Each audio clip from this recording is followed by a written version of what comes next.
ask yourself, is it a job you imagine or the career of your wildest imagination? Will you reach for the far, far away or cure the near and dear? Do you find solutions in black and white, in color or contribution? Will you push boundaries? Will you bear down? Now imagine and make it happen. The University of Arizona. I chose the Eller Executive MBA because it prepares you with a very rounded approach to business. You have access to an amazing network of alumni here in the state of Arizona. I think this is probably one of the best decisions I've made. Aside from the professional growth that you'll get out of this, you really do become a more authentic version of yourself. 50% of our students, when they are in the program or soon after they graduate from our program, have a promotion because of the EMB. For anyone interested in the Eller Executive MBA program, I would say it's definitely a worthwhile experience if you're looking to gain executive level knowledge or prepare for a future role in leadership.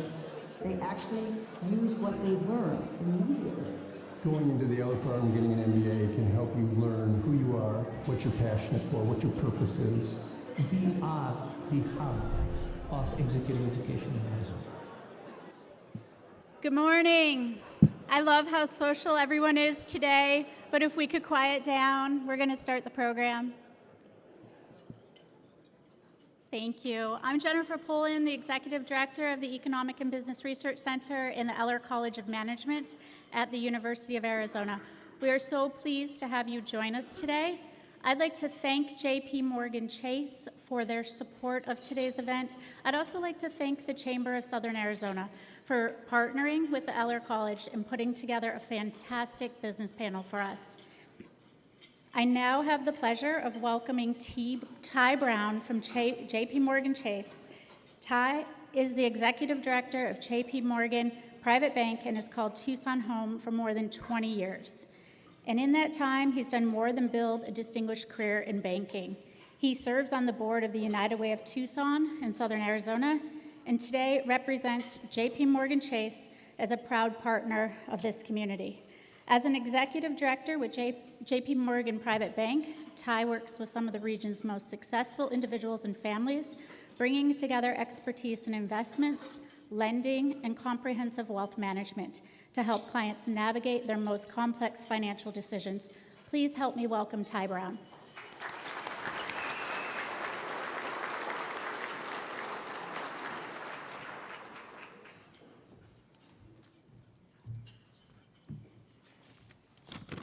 Thank you, Jennifer. Thank you for the kind introduction and good morning. On behalf of my Arizona colleagues at JP Morgan Chase, it's a privilege to welcome you to the 2026 Breakfast with the Economists. As a Tucsonan, I'm especially honored to see JP Morgan Chase's continued support of the Eller College's Breakfast with the Economists. Events like this bring together the minds and voices that help shape our regional economy. As a former Eller student, it means even more to me personally to be here today and represent a firm that's proud to partner with the University of Arizona Eller College of Management in support of the Tucson community.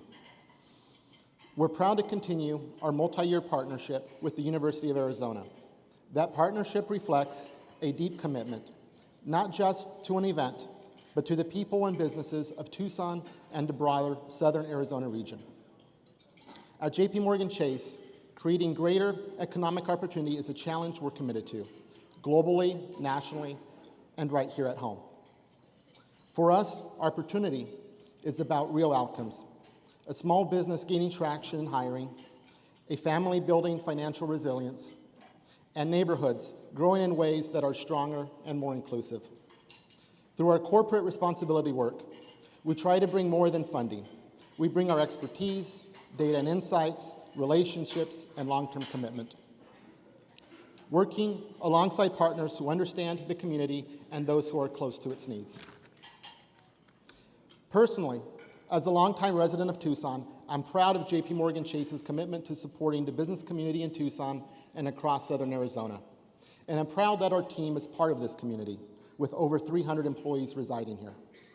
Locally, we're working with nonprofit partners to help address workforce readiness, small business development, community development and affordable housing, and financial capability. In Tucson, for example, we've supported partners providing pathways out of poverty by delivering one-on-one financial coaching and housing counseling integrated into broader affordable housing efforts, because stability plus trusted guidance can change a family's trajectory. We've also supported university-led efforts where faculty, students, and staff work alongside local small business owners, helping strengthen managerial skills and build practical plans for sustainable growth. And we've partnered with organizations focused on underserved communities in Southern Arizona that combined access to capital with business planning, technical assistance, and incubation, so entrepreneurs can move from a good idea to a thriving operation. We also continue to support initiatives to hire veterans and help them prosper after military life, because service should be met with opportunity, and because veterans bring leadership and resilience to every team they join. And of course, we're deeply committed to our clients, many of whom are here in this room. To our clients here today, thank you. We're able to continue investing in Southern Arizona because you give us the opportunity to serve you, and we don't take that trust for granted. It's now my honor to introduce Karthik Kannan, the Hale Chair of Leadership and Dean of the Eller College of Management at the University of Arizona. Dean Kannan is a thought leader in digital transformation, the analysis of digital traces, and strategic foresight, work that helps leaders anticipate what's next and navigate change with confidence. He has published extensively in leading management journals and received numerous awards for his research and service. In 2017, he was awarded the prestigious Jefferson Science Fellowship by the National Academies of Science, Engineering, and Medicine. Please join me in welcoming Dean Karthik Kannan.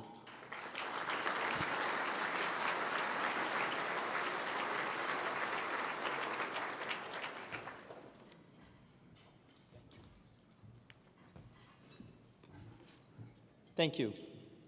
Good morning, everyone, and thank you for joining us. It's my pleasure to welcome you all to this 2026 Breakfast with the Economists. Before I begin, I want to take a moment to recognize a few partners. Obviously, JP Morgan Chase has provided generous support for this event, so thank you very much.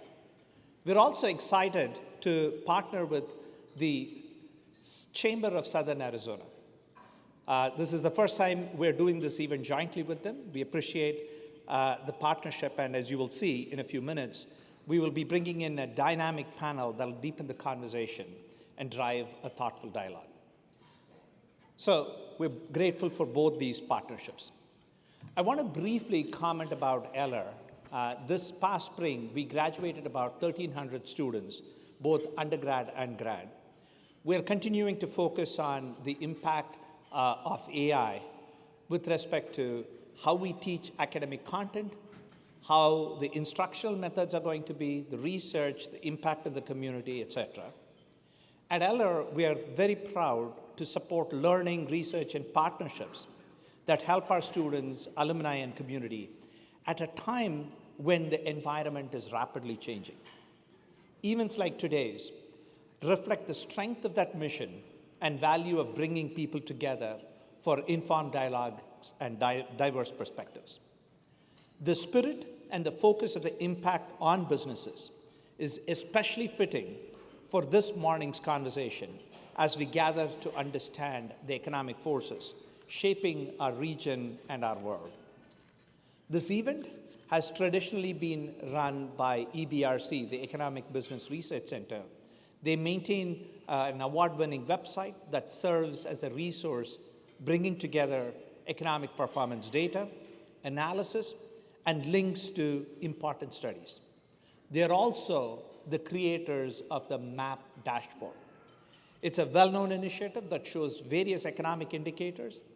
The unique thing about it is that it was created in partnership with regional governments, nonprofits, business communities, to advance data-driven initiatives across the whole of Southern Arizona.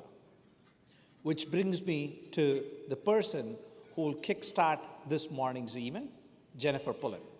As she mentioned, she's the new director for EBRC, not quite new anymore. She's been in the role for a few more months, right? Jennifer brings in more than a decade of experience leading the map dashboard that I mentioned previously. Her leadership signals a renewed commitment to deeper engagement and collaboration with the community, a direction which I believe is going to be very essential for the center's future. Jennifer will soon share her insights on the current state of our local and state economies. Thank you all for being here this morning, and thank you for being part of the Eller community. I hope you enjoyed the event today, and I'm going to turn over the podium to Jennifer. Jennifer, please.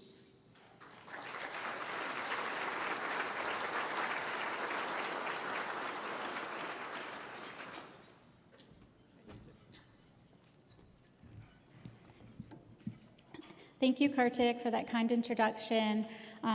It is so wonderful to be here with you all this morning. Thank you so much for joining us.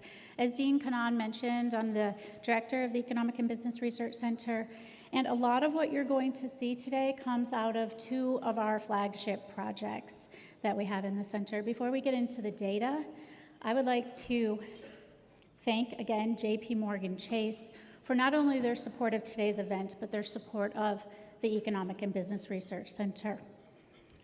So our forecasting project, we deliver quarterly forecast on Arizona and all of Arizona's metropolitan areas, both using short and long-term forecasts.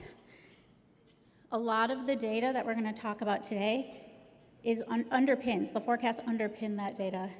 So if you're ever interested in learning more about the details of the information that we provide, please feel free to reach out. The second project, the map dashboard, you're going to see a ton of visualizations and information that comes out of feature articles from the map dashboard.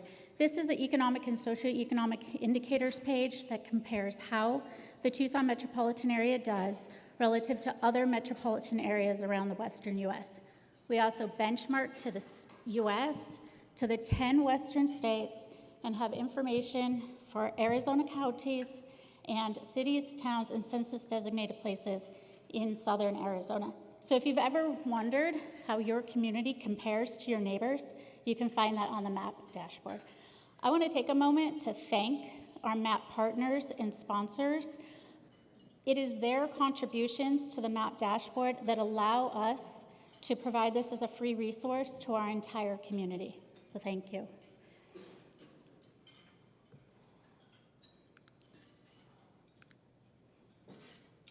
Can we switch over to the slides, please? Oops, going the wrong way there.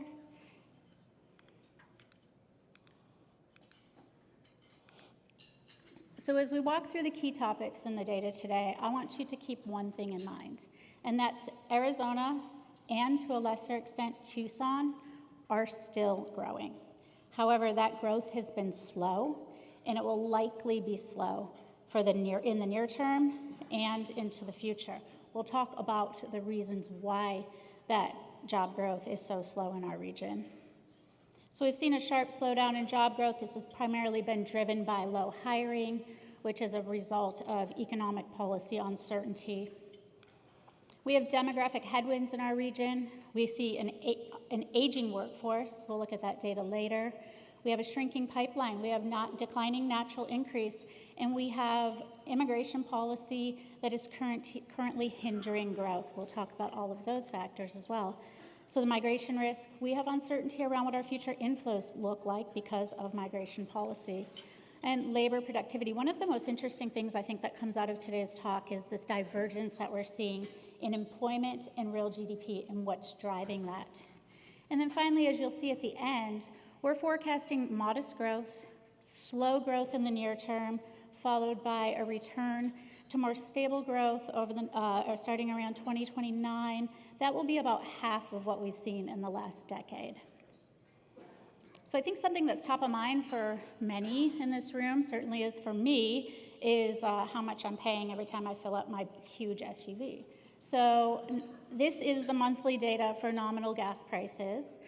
This looks at through April of 2026, so it's slightly higher in May. But we can see that Phoenix, this is the data for Phoenix in red and the US in blue. The Phoenix price per gallon is about 80 cents higher than the price per gallon nationwide. Tucson, we don't have data for, but we know that Tucson sits just a little bit below prices in Phoenix historically. An important point from this graph is if you look back to 2022, at the onset of the Russia-Ukraine invasion, prices have not reached that peak. And there's a couple reasons behind this. One of the main drivers is that the US is now the largest producer of crude oil in the world, and we're a net exporter as well. However, energy prices, the price of gasoline is creating inflationary pressure. You can see the table to the next to the graph. That is the inflation, that is the consumer price all index inflation rate year over year through April. It was 3%, it was up to 3% in April in Phoenix, and nationwide it is up to 3.8%. So I talked a little bit about economic uncertainty in the first slide. That's not just something that we feel, it's actually something we can measure. And so this data comes out of Baker, Bloom, and Davis. This is the most cited policy uncertainty index available. You can see that black line, that's the economic policy uncertainty index. We see this spike during times of geopolitical concerns, policy debates, trade disputes, and it's elevated. You can see it spiked in early 2025 and it has stayed elevated. What we typically see from an economic standpoint when economic policy uncertainty is elevated is that firms pull back. They pull back in hiring, they pull back in investment, and consumers pull back. Consumers stop making large purchases, and that's exactly what we're seeing in the rest of the data. So now we're going to switch gears, start talking about Tucson, Arizona, Phoenix a little bit, the data. So this is the total non-farm job growth in 2025. This is a fuel gauge that we use on the map dashboard. It has our peer metropolitan areas on it. You can see that job growth in Tucson in 2025 was 0.1%. That means that we added about 375 jobs in 2025. That was the same growth rate that we saw in 2024. So over the last 2 years, we've added about 700 jobs. Job growth was slow in Phoenix at 0.3%. The nation was a little bit faster at 0.5% in 2025. Again, really being driven by low hiring and that economic policy uncertainty. So you can see there are some regions that we compare to that are still growing. Austin had a growth rate of 2% in 2025, and some of our peer metros have had significant job losses, both Portland and Colorado Springs. For reference, in 2025, the state of Arizona added 4,500 jobs. So of the modest job growth that we've had in Tucson in 2025, that was primarily driven by private education and health services, mostly health services. They added, if you can't read the numbers, I'll let you know, they added 3,100 jobs in 2025, followed by leisure and hospitality, adding 900 jobs. Other services, which is a catch-all kind of category, includes auto mechanics, pet groomers, hair salons, churches, added 600 jobs. Financial activity sector added 500. Natural resources and mining added 200 in the Tucson metropolitan area. We had significant job losses in government, losing 1,700 jobs. Trade, transportation, and utilities, 1,200 jobs. Manufacturing, 900. Professional business services, construction, information, all losing a handful of jobs as well. So the graph to the right shows the average annual wage. And I think an important point from this graph is, one, the distribution of what jobs are being added and lost, but also that we are adding lower paying jobs than we're losing. So you can see manufacturing, we lost 900 jobs. That has an average annual wage of $110,000. Government, we lost 1,700 jobs with an annual average wage of $7,100. Private education, health services, and leisure and hospitality, those average annual wages sit well below those two categories. So the preliminary data for 2026 is in that table to the right. And the preliminary data year over year, April 2025 to April 2026, shows job losses of 0.4% in the Tucson metropolitan area. And if we look at the year to date, January to April, our job losses sit at about 0.7%. I want to tell you that at this time last year, that data looked exactly the same. So we often get revisions. Remember, this is preliminary data. We are cautiously optimistic that this data is going to get revised up in 2026 like it did in 2025. So while we are projecting very slow growth for the Tucson metropolitan area, we are not currently projecting negative growth in 2026. So here's that graph that references the hires and the layoffs. So I said we're in a kind of no hire phase. Right now, really, our economy is no hire, no fire type of economy. Everyone's in a wait and see mode. This graph illustrates that. We've had declining hires since 2021. We've seen 2022. Our current hire rate sits at around the same rate it was in 2012. For reference, you can see the layoffs have been flat during this period through 2025. So this is exactly as we'd expect with elevated economic policy uncertainty. So I think this is one of the most interesting graphs of today's presentation, and this represents the employment. So we have two employment measures on this graph. The red line is the non-farm payroll jobs. That's the data that we just talked about for Tucson and the state. And then we have another measure of employment called household employment that we look at in EBRC. The black line is real GDP. Typically, employment and real GDP travel together. When they diverge, like we see at the beginning of 2024, that means that we are having rapid expansion, we are increasing output per worker, or having significant productivity gains. So that started in 2024. I think that begs the question of what's driving this. And I think we all have an idea based on what we read in the paper every day, but we're not so sure that's the case. So one way that we can dig into what is driving those real GDP productivity gains is to look at the change in real GDP over the year. So what was that increase and which industries contributed the most to that increase? And so we have data for, I know this might be a little hard to read in the back, so I'll walk you through it. This represents the contribution to growth in real GDP per job. This is in thousands of 2017 dollars. The dark blue represents 2024. The light blue represents 2025. And then we have our industries there listed. So we can see in 2024 and 2025, the contribution to that growth was mainly in financial activities, trade, transportation, utilities, construction, private education and health services, as well as professional and business services in 2025 specifically. So is this AI? It might be a little bit. So financial activities, trade, transportation, utilities, professional and business services, those are three industries we know that there's heavy AI investment. We also know that construction and private education and health services, there's not. So we really think that this is a combination of multiple things. And when I talk about AI, I'm not talking about generative AI, ChatGPT and Claude. I'm talking about AI in the sense that we're getting better software, better technology, better automation in these industries that are allowing workers to do more with less. We also know there's a lot of capital investment occurring in AI-related industries right now. So that's definitely pushing up real GDP. We know there was a shuffling of workers after COVID, so we may be seeing some productivity gains due to that as well. We think this really is a combination of all of those things, better software, automation, a shuffling of workers, and capital investment. It's going to take some years to really understand how generative AI is changing output in real GDP. That's something we're very interested in EBRC. We will continue to track. This is very interesting, this divergence now that we're seeing between employment and GDP. And I encourage you to come visit our websites because we'll be writing articles throughout the year on what's driving this.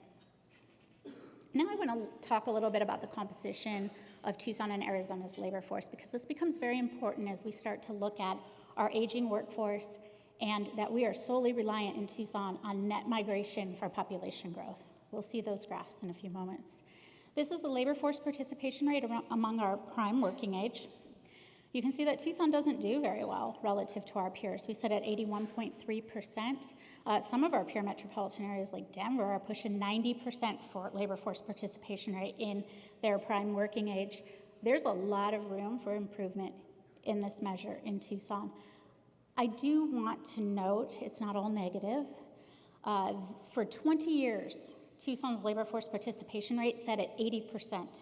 It didn't budge for 20 years. In the last couple of years, we've seen a little bit of movement. So that is certainly a positive trend lately. And the graph to the right speaks to why education and skills matter a lot. So this looks at the U.S. labor force participation rate by level of education for those 25 years and older. I think the two most important points here, if you have less than a high school degree, less than half of those individuals participate in the labor market. The other point is, if you have a bachelor's degree or higher, more than 70% of those participate in the labor market. When I was putting this data together, I thought, this misses a really important component of our workforce, and that's those in skilled trades. Those with certificates, those with technical skills that maybe don't have a level of education. So I did a little digging and found some data from the Bureau of Labor Statistics that says that participation is even higher for those with a professional certificate or license, regardless of level of education, over 80%. Those that do not have a high school degree but have a certificate, have gone through an apprenticeship program, their participation rates in our labor force are near 82%. So important points to think about as we think about our future workforce in the Tucson metropolitan area. So we know skills and education matter a lot for labor force participation rates. So let's look at how that breaks out by both college attainment rates and high school graduation rates. So this first graph, Tucson MSA's four-year college attainment rate for those 25 years and older is 36.8%. That, if we break that out by age, we can see that is primarily being supported by our retiree population, our 65 plus. Our 65 plus population has a four-year college attainment rate over 40%.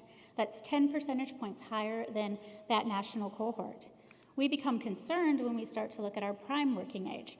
25 to 34, 5 percentage points below the US. 35 to 44, 3.5 percentage points below the US. So when we remove 65 plus from that calculation in that bullet point to the left of the graph, that drops by several percentage points and it pushes us below the nation and below many of our peer metropolitan areas. So what's high school graduation rates look like? I showed you guys this data in December for those that were here at the Eller Economic Outlook Luncheon, and I think there was a lot of shock around the room. We have the new data, 2025 data. Pima County is still at the bottom.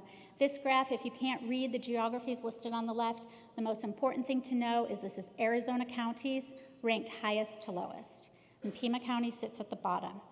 Pima County is the same geographic region as Tucson metropolitan area, so we do worse. We are the worst in terms of graduating our students in 4 years, 73.2%.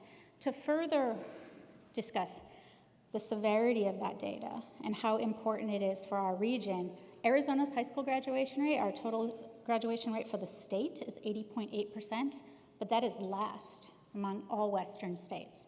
So our state's last and our county is last. So something to think about. I got a lot of questions after that December event. Has Pima always been at the bottom? The answer is yeah. We've collected 15 years of data now for this, and Pima has been at the bottom or near the bottom for all 15 years. We're working on a very detailed future article for the MAP dashboard that is breaking down this data as much as we possibly can to really try to understand what's going on in Pima County relative to our other regions. So I've mentioned education's important. I've mentioned that we have an aging workforce, and I've mentioned that we have declining natural increase. We'll see that in a few minutes. So I think that we are solely reliant now on migration to support population growth. So the question now is, who's moving here? And so this data looks at the age distribution of domestic adult in-migration to Phoenix and Tucson. This only picks up those that are moving from another state into Phoenix and Tucson. It does not include any movement around the state. And so we're working on, again, a feature article for the map dashboard on this. It will probably also appear in Arizona's economy, but we're gonna break this down and really explore all of this from a variety of ways. But here I wanted to show you that Tucson is getting a larger share of those 55 plus. So those nearing retirement or at retirement age. We get 35% of those that move into Tucson are in that age cohort compared to Phoenix at 26%. What strikes me from a workforce development standpoint is the prime working age individuals that are moving to Tucson, the share of prime working age individuals, 37% compared to 52% in Phoenix. And as you'd expect, if we pull in the education data and look at this, we receive a larger share of those in the 55 plus with a college degree than does Phoenix, but Phoenix receives a larger share of those in their prime working age with a college degree than Tucson does. So definitely something to think about in the future. So I think the next question is who's walking out the door? And I keep saying we have an aging population, we have an aging workforce, right? So really I'm talking about workforce. So this data looks at the share of individuals 55 and older that are currently in the workforce.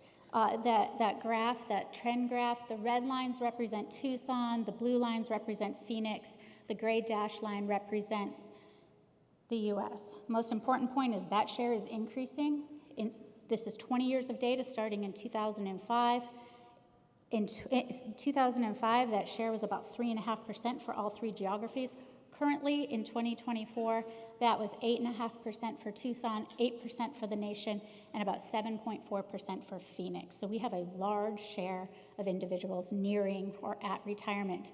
The graph to the right shows the industries most at risk. These are the industries that are most at risk of needing to rapidly replace jobs because they have a large share of those nearing retirement. Agriculture, forestry, fishing, over 40% of that workforce is 55 plus. It's a little bit lower, 27% for Phoenix.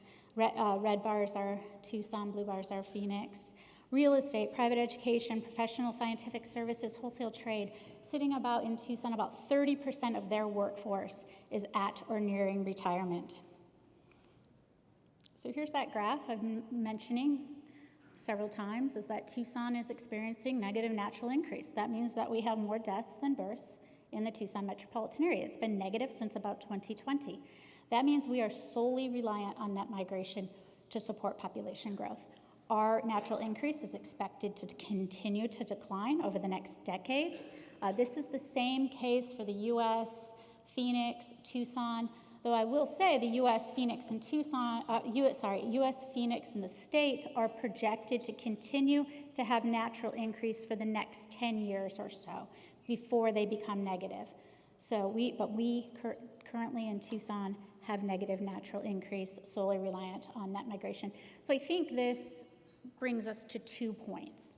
One is that we need to be very intentional about preparing our younger generations for the workforce, whether that's to attend college, attend apprenticeship programs, or go into workforce development programs. We have a shrinking share of the young generation, and we need to make sure as many of them are prepared to go into the workforce as possible. And then on the flip side, who moves to Tucson matters.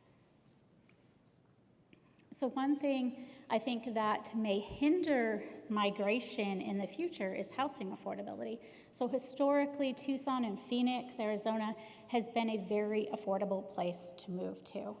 That gap has been closing in recent years. This data here comes out of the Federal Reserve Bank of Atlanta. It looks at the share of household median income needed to afford the median priced home in your region. In Tucson, that's 43.7%. Someone earning the local median household income in Tucson needs to spend 43.7% of that income to afford our median home price. Phoenix, a little bit higher at 44.4%. We are now above the nation. For years, we sat well below the nation in this measure. Over the last couple of years, that has rapidly increased, and that AI-generated image next to the fuel gauge shows exactly why. Between 2011 and 2024, Tucson's home prices increased by nearly 200%, while our income only increased by 63.4%. That was the fourth fastest growth in home prices among those pure metropolitan areas. Phoenix increased at over 300% with an income increase of 80%. Phoenix had the fastest home price growth between 2011 and 2024 of all of those metropolitan areas that we explore in the map dashboard. It is worth noting we are still more affordable than several places in California. San Diego, that has 68.2%, right? We've got Los Angeles, San Francisco, Seattle. We are still more affordable than those regions, and we will probably still continue to draw in migrants from those regions, but we are becoming less competitive compared to places like Salt Lake City, Colorado Springs, and San Antonio. And so as we wrap up here, our forecast calls for slow growth in 2026, about 0.2% in Tucson. That will be a little bit faster statewide, and for Phoenix, we'll slowly begin to return to a little bit more stable growth, 27, 28. Looking out beyond that, we'll probably be at about half of where we were over the prior decade. Personal income is projected to pick up a little bit in the near term. That is because as we have a shrinking labor pool, we will have upward pressure on wages. And then population and housing permits are expected to begin to decline, and that is driven primarily by demographics. So here's our main takeaways. Is Arizona and Tucson's job growth was slow. Weak in 24, weak in 25, continued weakness in 26, will eventually return to about half of the growth that we saw in the prior decade. GDP is growing and employment lags. I think this is a really important issue that we'll be continuing to explore. Essentially, the data is showing us that we are in a jobless expansion, and we'll be continuing to look at those factors of why. Labor force, we face growing demographic pressures, right? We have migration policy that's restricting international migration. S&P Global has revised down their forecast for international migration by 500,000 per year nationally through the end of 2028. That's below the 500,000 below the census projections. That is a significant decline that will trickle through to Arizona. We also have the aging population, and we're a declining natural increase. Housing affordability remains a challenge. Prices have softened a little over the last couple years, so hopefully that will push down housing affordability as income increases. And then inflation has reignited, as I mentioned, primarily driven by oil and gas prices. Phoenix's inflation, which we use as a proxy for Tucson, is still a little bit lower than the nation right now. And then our outlook, modest job growth, kind of returning to that 10-year, not returning to that 10-year trend, about half of it that last decade. So I would like to thank all of you so much for your time today. And now if you could turn your attention back to the screens for a map dashboard video.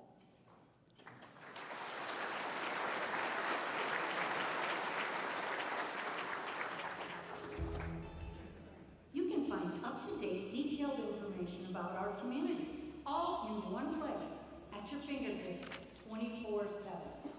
The map dashboard is a robust website that was developed in 2014.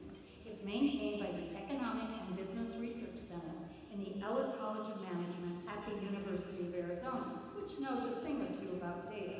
The Community Foundation for Southern Arizona, PIMA Association of Governments, Southern Arizona Leadership Council, and the Chamber of Southern Arizona all joined the effort to make the map possible. The Eller College of Management at the University of Arizona is proud to be the home of the map dashboard. From when the development of the tool began through its continued success. This exceptional source of trusted information stems from a strong community partnership. The map provides a consistent tool for fact-based decision and ongoing measurement of the region's progress. I encourage everyone to visit the website and explore all the useful data and analysis you will find there. MAP stands for Making Action Possible, and that's exactly what it does. Reliable, regularly updated information tells us a lot about our community. It shows us where we're succeeding and where we need to improve. The map dashboard uses bold, interactive graphics of data across 6 categories and 36 important indicators. This allows you to compare our performance to other Western metro areas and the U.S. as a whole. You can drill down into the detailed data that matters to you. In fact, the MAP dashboard has won numerous national awards for excellence. MAP staff produces feature articles highlighting key trends, a variety of community events, webinars, and makes research grants to the University of Arizona faculty and students for their work in this area. Has it made action possible? You bet.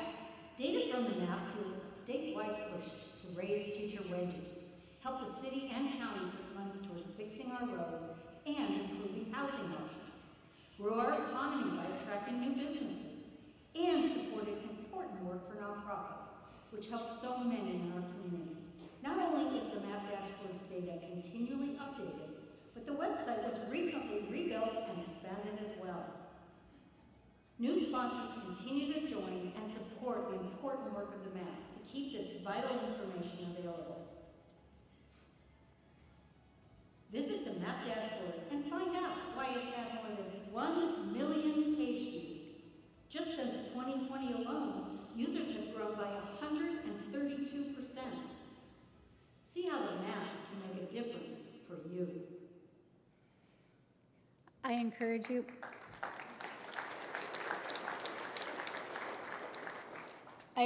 To sign up for the MAP Dashboard newsletter. We'll be publishing the migration article, the high school graduation article in the near future.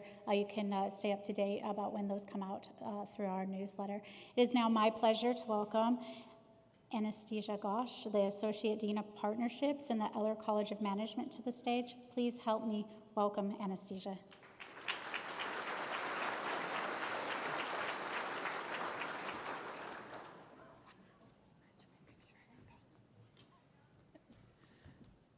Good morning, everyone.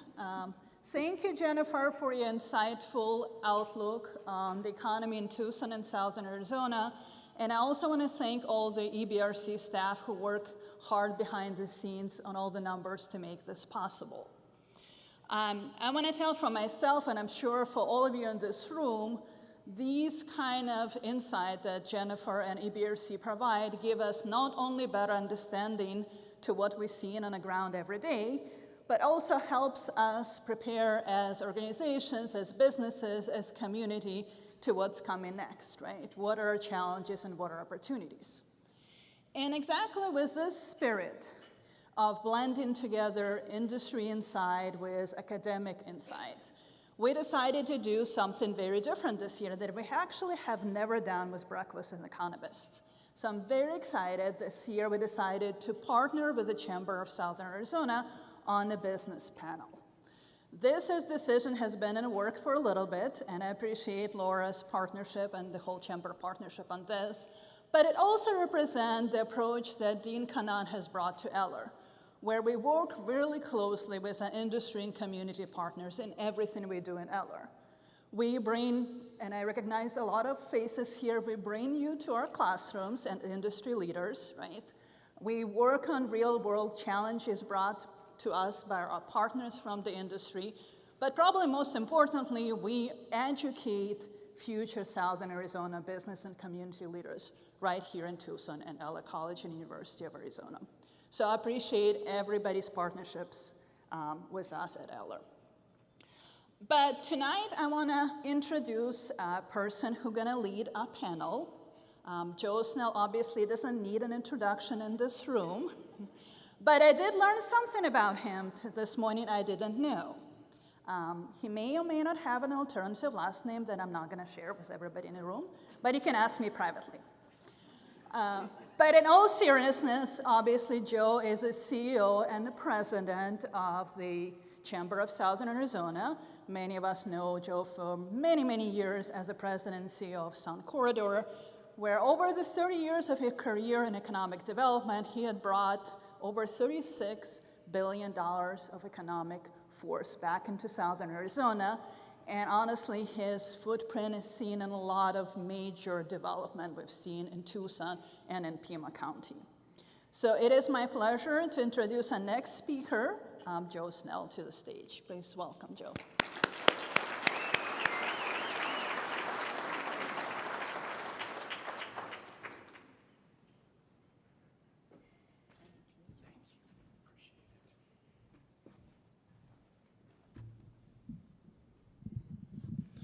I've got to raise that. I'm a lot taller than that. Let's see. Good morning, everybody. Thank you, Anastasia. Thank you, Jennifer. Yeah, I do have an alternative last name. My wife came up with it. It's Dummy, and she uses it on a regular basis. I'm absolutely excited that the Chamber can partner with the University of Arizona on this program. We've been hoping to get this going for a long time. You know, we've been longtime supporters of the MAP dashboard and value the data that's produced. It really helps us in our planning. And I can tell you, sometimes the data can feel a little ominous or negative. I can tell you that these conversations are going on in every market.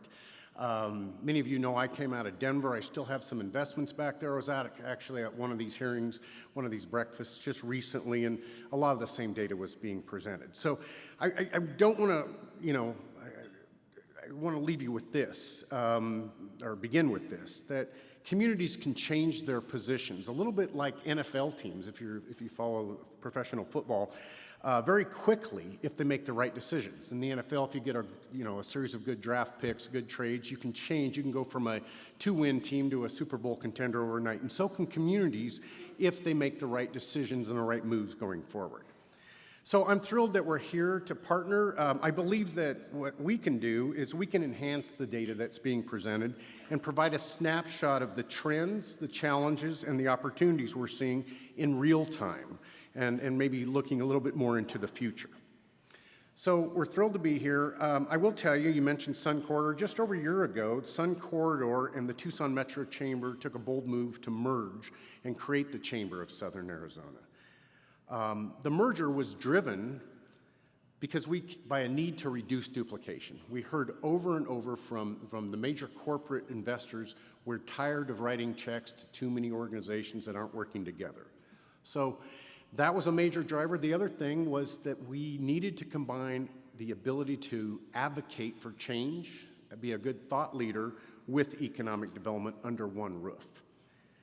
So now the result has been amazing. In the last year and a half, I think it's been just over a year, the Chamber is now the largest, and I would argue most influential business group in Southern Arizona.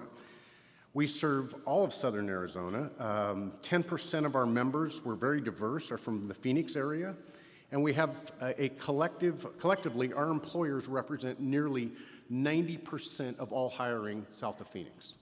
So we've put together a pretty substantial group. I'm actually quite amazed how well the mergers went. I remember my wife saying to me, Joe, you know, at 60 years old, why would you take on another merger? You know, you could have done it different. And I questioned it for a while. But I have to tell you, in a short time, we have done really amazing things. So in just over a year, we've been able to create an organization that we've come together with one team, one culture. That's usually the biggest challenge is culture, getting it right. And I'm very proud of the team that we've inherited and the team that on both sides of Sun Corridor and the Chamber, we've come together as one team. You wouldn't even know which heritage side they come from. I'm proud that we are a chamber that's growing tremendously. Our growth trajectory is through the roof, and that tells me we're doing something right on our programming when people are investing in us. We're a team that reflects. We've been able to bring together the region's very top leaders to focus on thought leadership that it's transformational rather than transactional. Because as I said earlier, we can change our fortune if we start thinking about how to transform these markets and not get caught in the small transactional pieces. So I'm very proud of the leadership in this community that had a vision of driving this merger. And I can tell you I'm very proud that we're ahead of the curve nationally on this. Well, and I know how I know that is we have several groups in the near future that are bringing in 30, 40, 50 leaders to study the merger, to see, for example, we have a group coming in August from Colorado, and they're saying, you know, we have got to do something different. We have too many competing groups. We want to look at the merger, and maybe you can give us the secret how to do it. So I think that's always the best thing. So today's breakfast, I think, it's critical that we took the bold step of merging at a time when, as Jennifer put, we are looking at incredible uncertainty in the markets. As Jennifer mentioned, the lack of predictability in the markets, or unpredictability, is like no other time in the history of the world. From tariffs to energy disruptions to AI, I can tell you I struggle because it's almost impossible to do any forecasting. And we've seen these massive shifts in our pipeline. So yes, we saw some of the slowest job growth in 24, 25 than we have in the history, but we're seeing now changes going on, and we have an opportunity. So let me give you an idea of what's happened in our pipeline. And it's a very full pipeline. We have a lot of opportunities on the horizon. So 4 years ago, to give you an example, clean energy represented 40% of all the projects in our pipeline. And that's whether we're recruiting them from the outside or they're local firms expanding. So 40% of all the companies in our pipeline were clean energy. And aerospace and defense, for example, represented 5% of the total projects. Today, that number is completely inverted. Nearly 30% of our current pipeline are defense and aerospace companies, and clean energy is down to just under 10%. So in a very short period of time, it's been turned on its head. And that's really critical because we market very differently and they have very different needs. You're going to see it in this panel, but defense, mining, and healthcare opportunities absolutely dominate our pipeline today. The good news is Tucson and Southern Arizona, we possess many of the assets and strengths that line up well with these industries that can change that position I'm talking about. Really proud of the University of Arizona in the last year or so because we see a lot of the programming that's going on under Tomas de la Rubia of positioning with companies, industries that can grow. And so we think we're in a good spot with it. And again, I'll just stress, we can change our position, but we have to earn it going forward.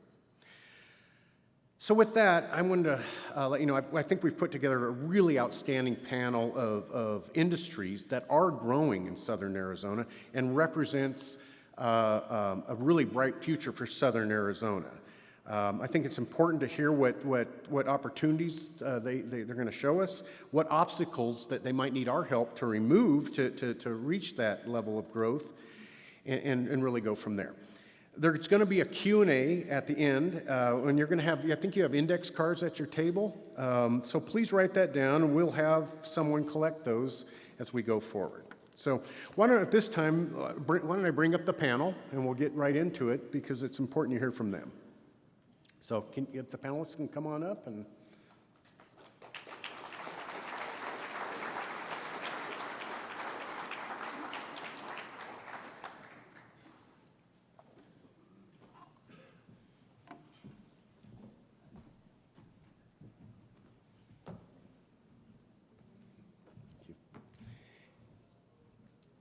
And I believe your mics are already on, so you don't need to do anything. Great. So let me start, and I'll start from my left and move down and introduce the panel, and then we'll jump right into some discussions. So let me first start with Alison, Flynn, Gaffney, AFG. Yes. Yes, okay. Alison is the CEO of Banner University Medicine's Southern Arizona operations. She oversees, and this blew me away when I read this, 7,400 employees, and you operate across 2 large academic medical centers with Diamond Children's Medical Center and 28 clinics across the region. In 2024, Alison joined Banner Health from JLL, a Chicago-based global real estate and investment management company, where she served as president of the healthcare division. Prior to that, Alison was the chief operating officer for hospitals and clinics at the University of Utah Health System. That had to be really interesting. Alison, not to be surprised, has received numerous accolades throughout her career, including being named one of the top 50 women's leaders in medicine and a top 100 women's leaders in medicine by Women We Admire. That's impressive. Most important to me, Alison is also the incoming chair of the board for the Chamber of Southern Arizona, as I like to refer to her at this point as El Jefe. So Alison, thank you for joining us. Thank you, Joe. The next panelist is Dave Goddard. Dave brings more than 30 years of global mining industry experience to his role as president of Hexagon's mining division.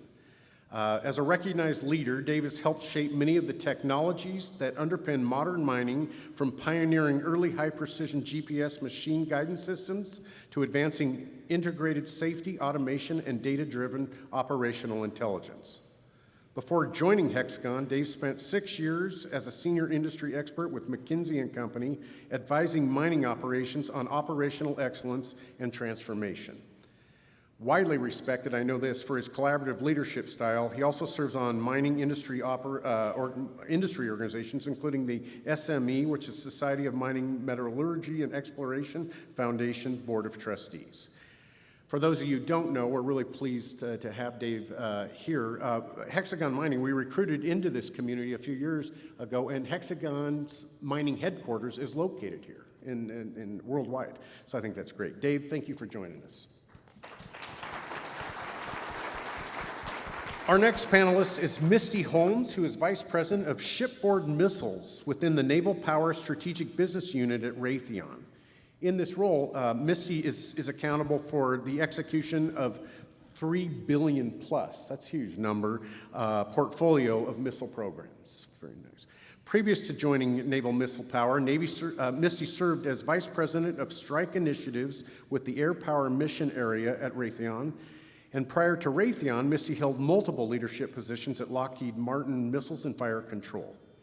Misty, I know, is committed, as a real committed community servant and has a particular passion of serving the disability community. She serves on the National Down Syndrome Society Board of Directors and is a member of the Vail, Arizona Rotary Club and an advocate for STEM education. Very important. Thank you, Misty, for joining us.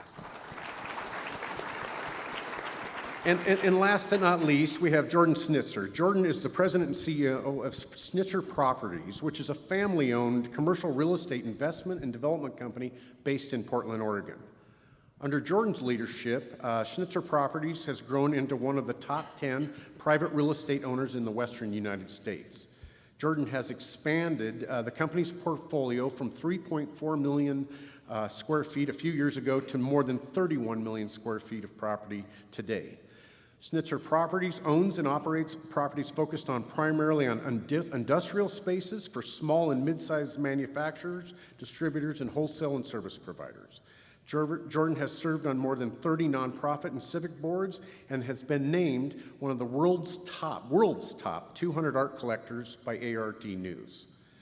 A little story with Jordan. I met Jordan a few years ago. We were actually in a tough position in that we had more projects than we had places to put them. We didn't have enough buildings, and we had a lot of deals, and we were losing to Phoenix and other markets because they'd come in and say, can you put me in 100,000 square feet? And we didn't have the facility. We said we could probably get somebody to build it, and they said, we're not waiting, so we're gonna move on. So we made a pivot at Sun Quarter at the time, and we went out and said, well, we're not gonna sell anything until we find some national developers. Long story short, we ran into one of Jordan's employees at a conference. One of my people did. We met Jordan. We invited him into the market. He came, he visited, and the rest is history. I can tell you that Jordan took a chance on Tucson by investing in building in multiple facilities. His investment, which I believe was over $300 million in a very short period of time, has led to a ton of companies that we've captured. So Jordan, thank you for being here. All right.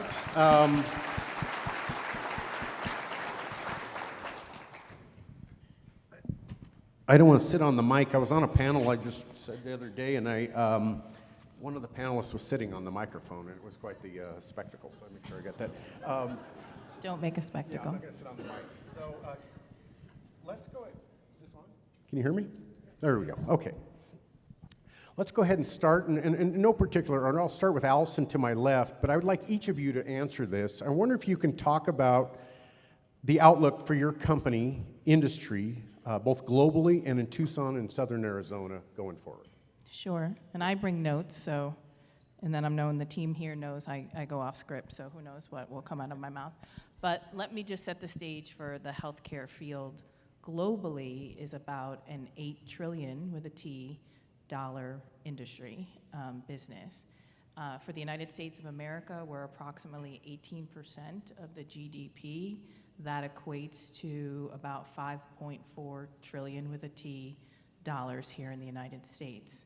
Now bring it here down to Southern Arizona and Tucson, and it's multiple billions of dollars. It's the healthcare field, not just Banner University Medicine, but all of the incredible healthcare partners we have serving our community. So that's the industry.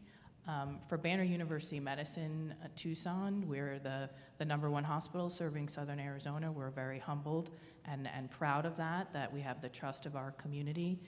We partner well, and that is, I've heard that as a theme here today. That will be a future for all of us as running businesses. I say we run a business with a heart, but as the largest nonprofit healthcare entity serving Southern Arizona, there are challenging times ahead. We're in them at the moment.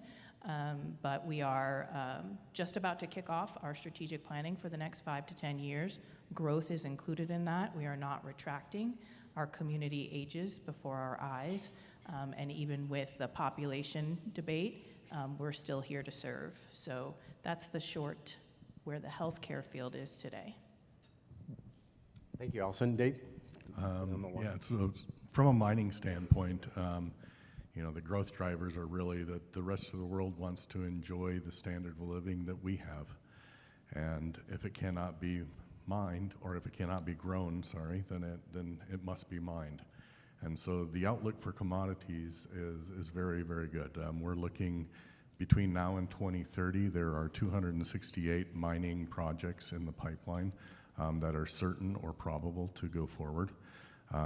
You look at, if we pivot to Arizona, Arizona produces about 70% of the copper production in the United States, and about 3% of the global total.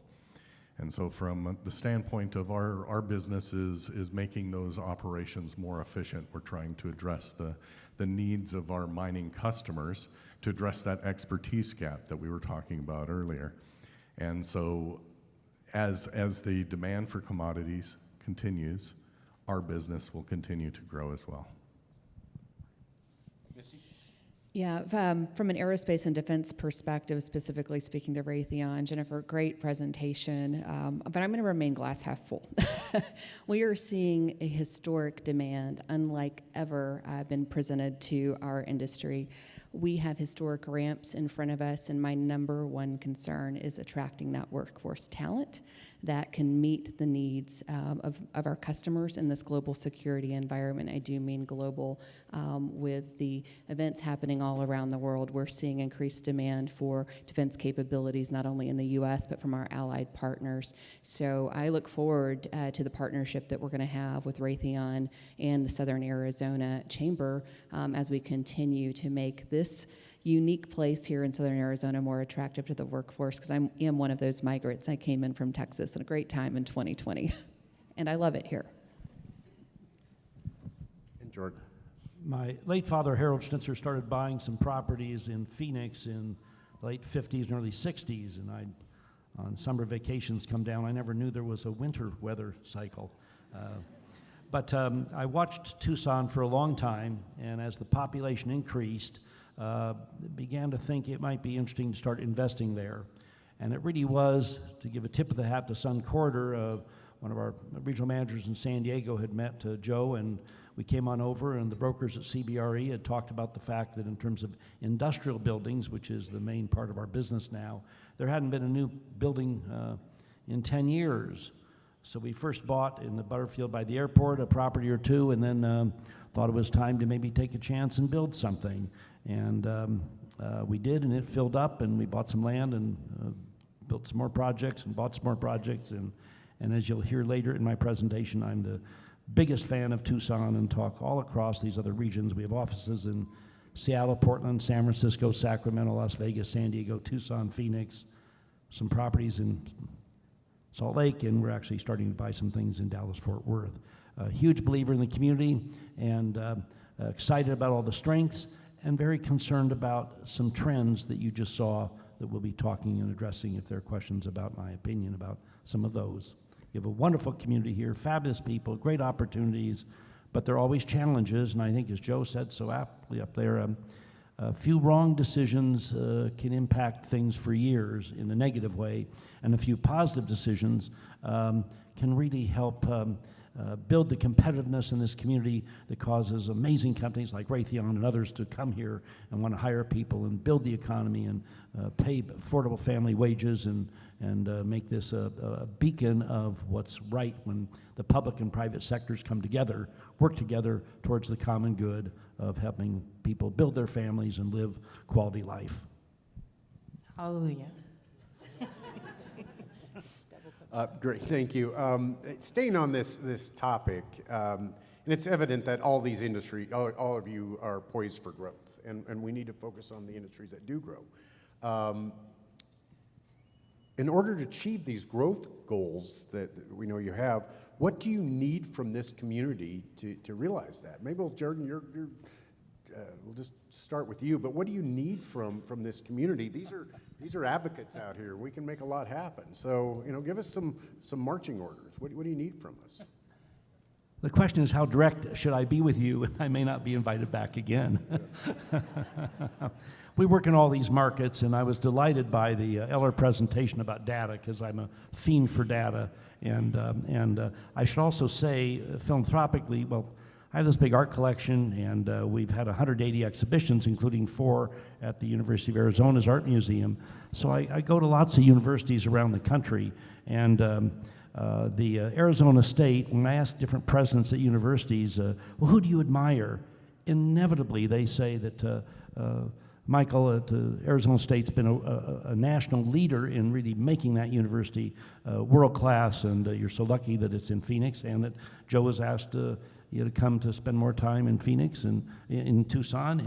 And one of the reasons we came here was because the University of Arizona, being the biggest employer, and spent a lot of time with the late Bobby Robbins, and haven't met the new president yet, but education's a key in terms of our looking at building blocks of an economy in a community.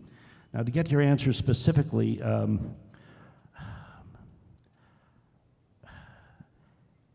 think about this for a second. Let's say there's a small town in Switzerland, and there's 1,000 people, and there's never any net migration, and the births equal the deaths. So the younger families end up buying the house that the older folks now are moving to the apartment. Unless commercial properties are inefficient, there's no need for new properties. So for the real estate business, we need growth. If there's no growth, there's obviously an existing population to serve, but growth is exciting, and it creates the opportunities for everybody. So these trends that we're seeing are really heartbreaking for me. Years ago, I was asked to be the business speaker at UC Davis, and it was like 20, 25 years ago, and there was starting to be a lot of offshoring and businesses closing up in New England and other places and so forth, and I wondered about this global economy that was being pitched. Now, we've learned a lot since then, but I went to a CBRE capital markets meeting 20-something years ago, and they showed over 50 years different countries' GDP in the U.S.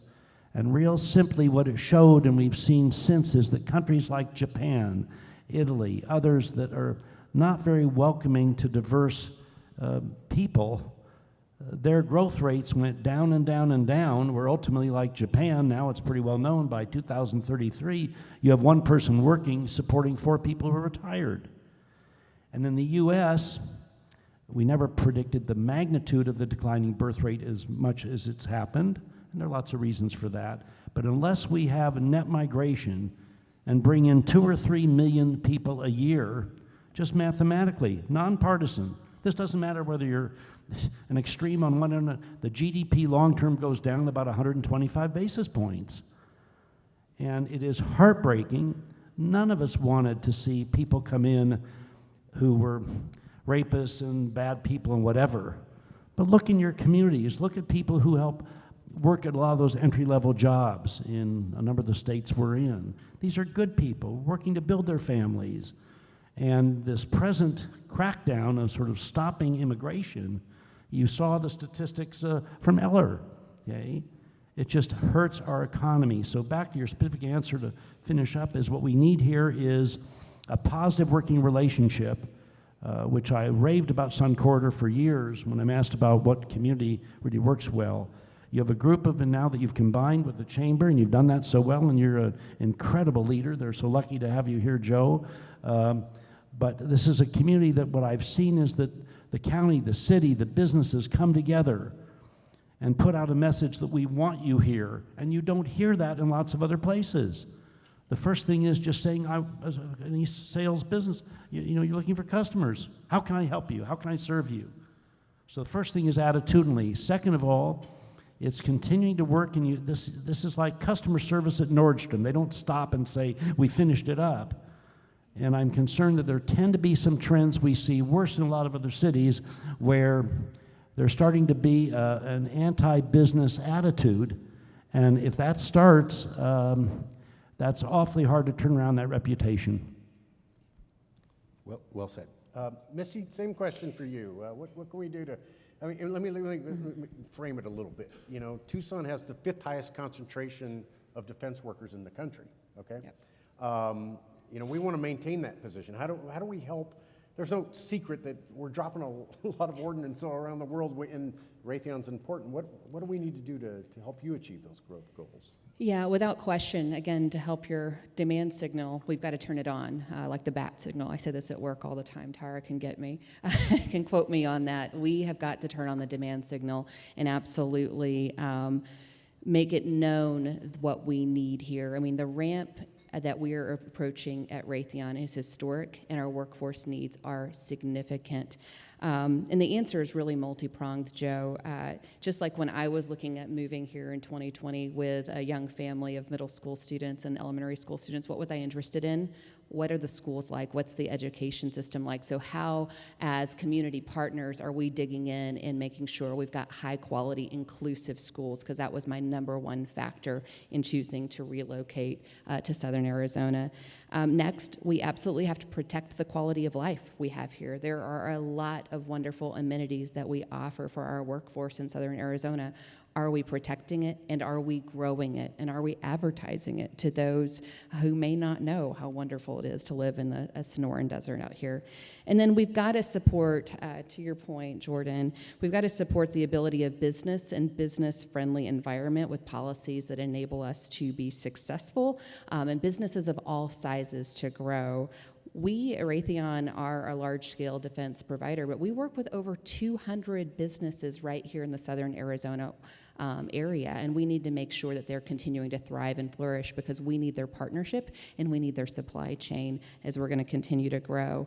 But the bottom line is we have a huge target and some really strategic demands upon us as a business, and we do operate in multiple locations across this great nation, and my colleagues and I are constantly looking at where are we transitioning this work, where are we going to be able to pull that workforce from, and we're going to need the support of all the business leaders here in Southern Arizona to turn that bat signal on for the talent that we need in Southern Arizona to maintain that position as a large thought leader in aerospace and defense. So thank you, Joe.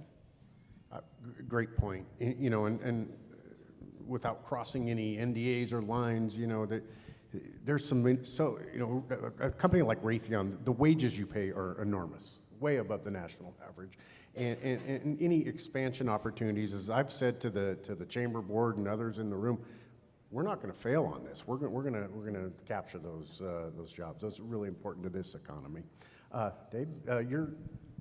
Yeah, I guess from our standpoint, it's access to talent is probably #1, and then continued investment in the ecosystem that spawned us. I look back at the formation of Hexagon Mining, where we formed the company 11 years ago, but it is a consolidation of a number of companies that we purchased that large numbers of them came out of partnerships with the University of Arizona. Our mine plan product came from a company called Mintech, which was a spin-out of the University of Arizona in 1970. We also have a fleet management product, some fragmentation analysis products, and so forth, all that came from the University of Arizona. From an access to talent standpoint, it's Unfortunately, as you pointed out, Raytheon is paying a lot higher wages, and I'm losing some people, but that's okay. I'm not sorry. Nor am I. I want people to be successful personally, and if that's the path they want to choose, I fully support it. And I hope that Raytheon is able to attract additional talent to the area, because the larger the ecosystem and the larger the population pool, then the more attractive we become to other businesses moving to southern Arizona. That's the commercial for Tucson, right? I think that's what you're hearing from all of us. A top priority is workforce. And I would also add to it, it's keeping our citizens here in southern Arizona and Tucson. Yes, we need to bring in net new, but we are, a college town, a military town, a healthcare hub, a sciences hub, a data hub. I mean, we have everything here, and the beauty, the topography, right? And look at this room today, this active community that participates in its future. So I would ask, from a healthcare field standpoint, I mean, in 2025, we touched 1,465,615 people, right? So Tucson has 1.2 million or 1.3 million people based on the last data. So we are an active community participant. Ideally, I wouldn't need help with growth because no one would be sick. So healthcare is also a field that is incentivized on sick care. And I would propose to our community that the healthier we are, and that is everything we're talking about here: housing, transportation, economic development. A thriving economic community is a healthier community. So I would say, please encourage our youth and our young adults for careers in healthcare. We do have high value job opportunities, but I'm here to say, if you're interested in being a surgeon, I have a job for you. If you're interested in working in culinary services, I have a job for you. If you're interested in marketing or IT, job. Nursing, job, right? Healthcare as a field has every possible job opportunity, from emerging professional to seasoned clinician, available. And there are not enough. Healthcare has always been historically recession-proof. We proved we were not COVID-proof. And we're still all recovering from that as a society and as a healthcare community. So it's really building that interest. And one of the things we're doing by not just talking about it, but investing in it, is our Camp Scrubs program. And our Camp Scrubs program has been around for almost 20 years. And it's where we bring in, I think last year it was about 28 middle school students. They have to apply and write a statement of why they're interested in it. And then we select those individuals in. Last year, for the first time, we created scholarship opportunities. So we're making sure we get to every single member of our community. And they come in for a week and they experience what it's like to work in a healthcare system. Whether you're in the morgue, to the operating room, to the front of the house, to the back of the house, they're having that opportunity. And it's a great opportunity for our teams to educate and connect with our community in a deeper way, and it exposes children in 7th and 8th grade to careers and a field in healthcare. So that's my big cry to action today. Healthcare is under siege. I'm sure we'll get into a little bit more about that and the finances and economics around that. But from a workforce development, we're going deeper and deeper into our community, and I ask for that advocacy. Great point. Let me remind you, please fill out your cards. We're going to start collecting those because we want to take your questions. I heard it come up in different ways, the need to be business friendly, and it just hit me a little bit. So I'm going to ask you all direct, maybe in 10 seconds. But are we business friendly? I mean, Misty, you come from Texas, Jordan from Oregon, Denver, Utah. I mean, so you have a comparison to see other markets. So let me ask that question. I think it's important for us to reflect on that. And I'll start with you, Alison. Are we business friendly? We can be friendlier. How's that for a politically correct answer? So what I would say is, and I was probably saving this for last, but here's the opportunity. we have to, I would ask this audience and those outside the doors, our community, you have to vote.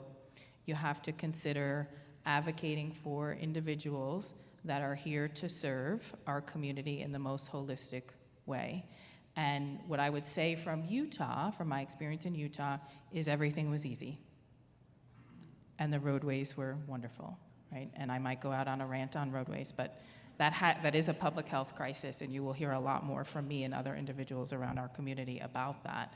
But separately, there's opportunity for us to be more friendly, make life easier, so people want to be here and want to stay here. I talk to the youth in our community all the time, and other colleagues around this room and outside this room. There is a perception, and there's data now to support that perception, that there aren't enough jobs for our kids, and there aren't enough jobs for our young adults. And for people transitioning, for us, we call it a trailing spouse, right? We want to recruit a physician or a high-value talent to our area. Their partner needs a job as well, and they take a drive around. They love most things, but then there are opportunities for us to serve in different ways, and we need to do that in collaboration with, partnership with, not in a derogatory, negative, challenging, unsafe way in our community to advocate for what we actually need.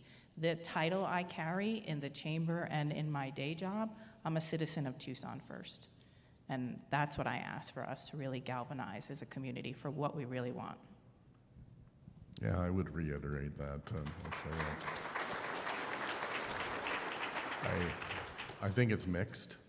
I think that the community does a good job in welcoming new businesses and making opportunities for them. That's the reason why we formed the business here in Tucson the way we did.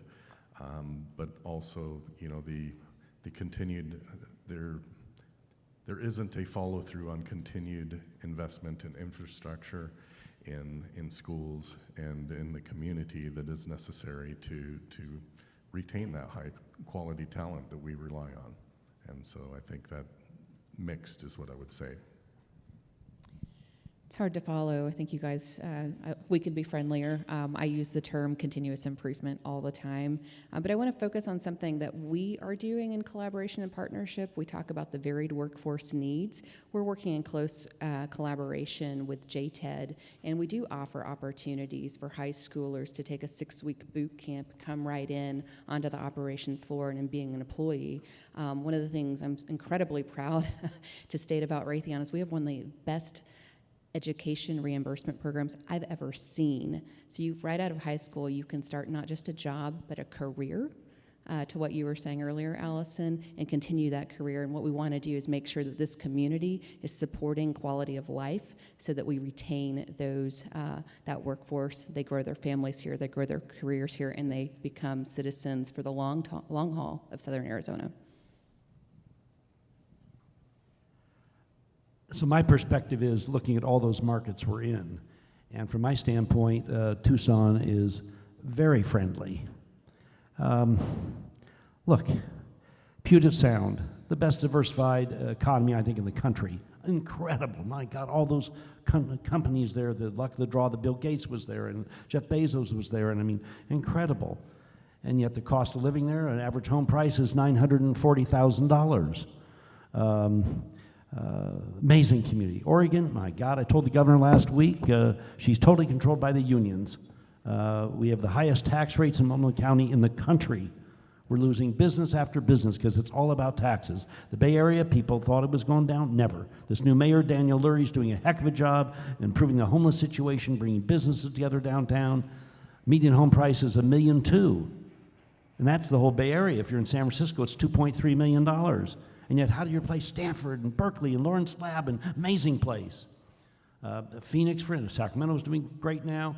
Phoenix, we're building as fast as we can there. But when I was there a couple of weeks ago, we drove 160 miles in one day just seeing our properties. Now you've got Taiwan Semiconductor spending $260 billion, the biggest investment in the world. My God, the battery plants, everything else, amazing, it's incredible. But it's got its issues too. You're in a car all the time. Okay, now I'm a fan of all these cities we're in, okay? The one thing you have here is you're still manageable in terms of your size. You got to get bigger. Talking to Jeanette about the airport, one of the complaints is there's not enough flights here to a lot of other places. But you've got amazing things to build upon. And one thing you have to focus on is focus on what you are, not what you're not. And you've got some incredible things here. So from my perspective, yes, you're still at a size where you can make a couple calls, Joe, and get people around a table and say, we need help getting this business here, whatever, and it happens. That doesn't happen in Seattle. Doesn't happen. Oregon's a disaster. I mean, the Bay Area, I mean, there's no other community in the West Coast that we're in that has the cooperative attitude of doesn't mean everybody gets along all the time, but you work together to bring businesses, and that you can't lose. That's the most important thing, is we seem in this country have now gotten to a point where all we want to do is argue and put everybody else down rather than respecting their opinions, but also agreeing we've got to come together and compromise in terms of what's best for the community. And you're doing a good job here, but like you said, you can't get complacent about it. But compared to all these other cities, you do a heck of a good job. You have some wonderful basic building blocks, and a lot of things go in your favor. The demographics in terms of the snowbirds is all in your favor there. And I have a house in Indian Wells, Palm Springs, but I mean, this is a wonderful community as an alternative to Scottsdale that's so big and carefree and whatever. You've got a lot of building blocks here that are good. Yeah, well said, Jordan. Well said, everyone. You know, when we look at this data, and I'll just editorialize real quick, you know, we have so many assets here in southern Arizona. There's no reason we shouldn't be at number one position across the board. So we have that capability. I'll tell you a funny story, and I shouldn't really go off script like this. I spent some time in south central Kansas, coming out of New Mexico, and ran into somebody that I worked with later that was from that area, and he said, Joe, I've heard that you really never criticized anything about South Central Kansas. That's the Wichita area. But you're really critical of Tucson from a business standpoint. Why were you so hard on us and not hard on them? And I said, it was really simple. I didn't think they could do any better. So I think that we have a lot of capability. So we have a couple more minutes. Let me go through a couple questions from the audience. I want to make sure we do that. If you were, this person says, if you were God for a day, okay, whatever your God is, whoever your God is, if you were God for a day, what could we do to attract more talent? Let's just start, Alison, real quick, and we'll go rapid since we can get through these. But what would you do to attract more talent, to be more successful, I think, in attracting talent to this market? Be the most economically vibrant community, because that's a healthier community. Okay, love it. Yeah, agreed. Invest in the schooling. Let's bring Pima County from the bottom to the top.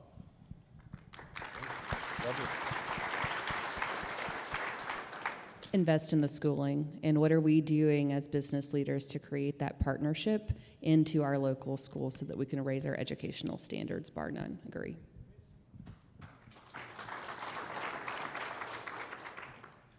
I think you're still a bit of a unknown story. Phoenix does a great job. I mean, I get all the business journals for all the West Coast cities, whatever, but they have these inserts that show all these positive business things they're doing and people moving here. I mean, Phoenix has the 4th best high school system in the country. I don't know how that happened. Unbelievable.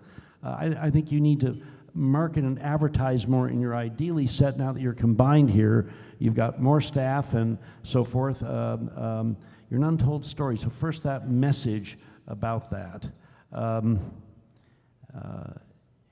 Help tell people who you are, what you are. I think also the snowbird thing is a huge thing, because those people come, they don't tend to build the workforce, but they go out to eat, they have more disposable income. It's wonderful to have those folks, okay? I'd build upon that more as more of a destination, because some of the other places are awfully complicated in terms of the snowbirds. I mean, you've got, it's manageable here. The Coachella Valley is too. Scottsdale, let's say you get a place in Carefree. It takes you 45 minutes to drive in to go to a restaurant. One thing is some of the roads you have here, like by our industrial buildings, they need some help. And as much as we talk to the county and the city, you need to do some better work on the infrastructure. But I'd work on now that you're combined is a better marketing plan and get quotes from Raytheon, other businesses, the healthcare, whatever, to help get the word out to more people so you increase that net migration. Because right now that was not a good slide. Okay, you need more net migration. We're not going to change that birth rate issue. It's a bigger, but you need net migration, and you've got to tell people the door's open. We welcome you. These are wonderful things we have for all of you, whether it's younger families, affordable housing, or whether it's semi-retired or retired people coming here. Fabulous weather, and we want you. Can I just add one thing? Please. Definitely a pause. I hear all the time, we don't want to be Phoenix. We're not at Phoenix, or we should be an evolved Palm Springs, or we should be Austin. How about we're Tucson? How about we're Tucson?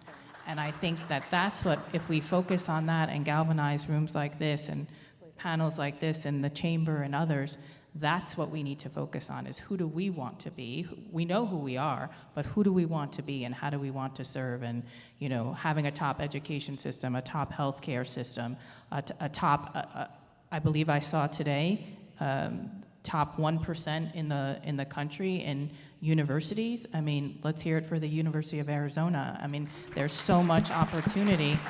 As our medical partner, we couldn't do what we do without them, right? So that's a huge collaboration that celebrated 10 years last year, but it's who do we want to be? Let's learn from and be influenced by, but let's be Tucson. Great.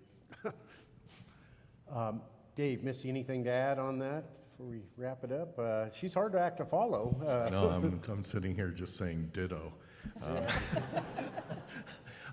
No, well spoken. I mean, yeah, it's how do you become more welcoming, and that is, and define who it is you want to be, and that's truly what we have a opportunity to do for ourselves.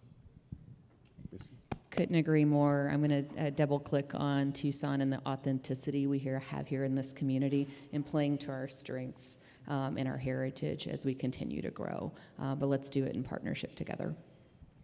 That's great. I couldn't have said it better. You know, I think what we see today is we have a mandate and a responsibility to invest in the industries that produce a return, to set the right priorities.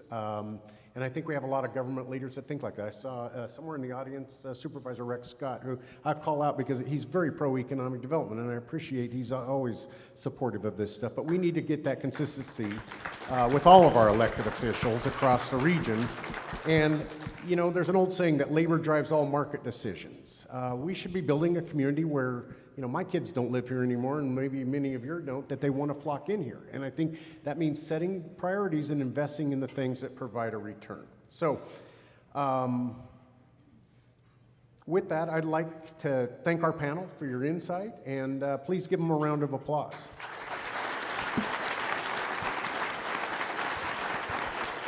Thank you. I want to take time, I'm not audible really quick, 30 seconds, but I do want to end on our part with a really positive note. And Laura let me know that you're going to see coming out of our marketing machine a press release that goes out today that we are pleased to report that we've been working with a company that has just recently agreed to establish a Tucson office. The company is BBA Consulting. They're a globally recognized engineering firm based out of Canada. They serve the mining industry and other industries, and they have decided to establish their next footprint in the United States in Tucson. So if you're going to read about it today, please join me in welcoming BBA as our new corporate family member. That's great news. So things are positive. With that, I'd like to thank the panel again and our sponsors for the panel, Hughes Federal Credit Union and Schnitzer Properties, and I'm going to turn it back over to Jennifer for final remarks. Thank you, Jennifer. Thank you, Joe. What a fantastic panel. And really, I could have probably sat here for another hour and listened to them, but we wanted to be respectful of your time. So please help me thank Joe from the Chamber of Southern Arizona and our fantastic panelists for a very timely discussion.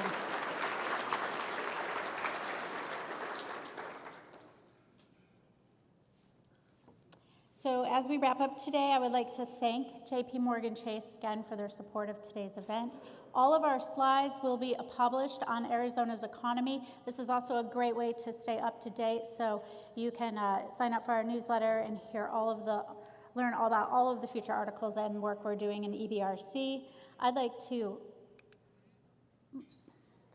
also mention our Arizona-Mexico Indicators Project. We didn't discuss any of the data from that, but that is a great resource for import-export data, commodity flows, and border crossings. And then finally, I'd like to thank Valerie Rice from EBRC for helping lead the facilitation of today's event, as well as the entire EBRC staff for all the work that they do.